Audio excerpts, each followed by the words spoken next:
All right, we are here with Gavin Smith and the smartest of the Clockes, Joel.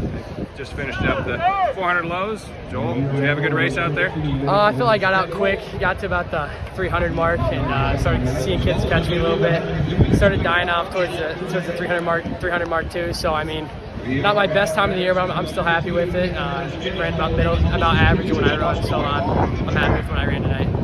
Gavin, you ended up fourth. Were you happy with how that went? Yeah, I was happy. It's my best time. Getting fourth. I mean, those guys are really good there and some really fast times. But yeah, I'm happy with fourth place and getting my PR by about half a second. So hopefully just clean that up and be ready for next year, run again. Do you feel as an upperclassman now, maybe a little bit more like you belong on this stage at this level with these guys? Yeah, for sure. Definitely. I know there was a lot of juniors in that race, but definitely just for me down here freshman year, kind of being scared of the atmosphere.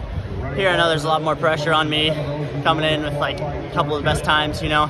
So just trying to not necessarily exceed those expectations, but just stand up to those. It's just really tough, but I feel like it's also a good thing for me, just knowing that I got to run well for everybody. And just I think that pushes me to run my best all the time.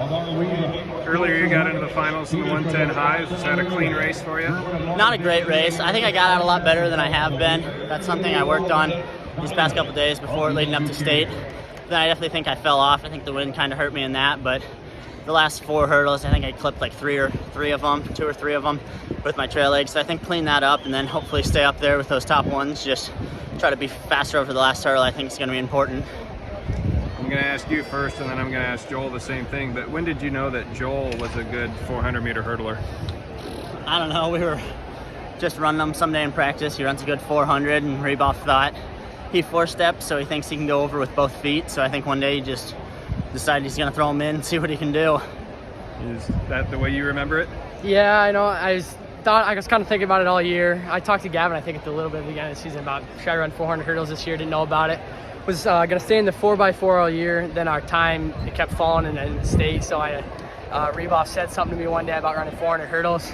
I went out there and ran him the one meet, ran a decent time, and got first at that meet. Actually, the next meet went out a runoff versus Brandon, and then cut my time down even a little bit more. And then at districts, I cut it down more. So I mean, I didn't know how well I would run in them, but I knew I'd add 5-6 seconds to my 400 time. That's about what it was to my 400 time that I was running split wise in the 4x4 and my open 4. So I mean, I thought I'd be decent at it, but I'm happy with how I ended up being. So. Is there any question this is the race that takes the most guts to run in track?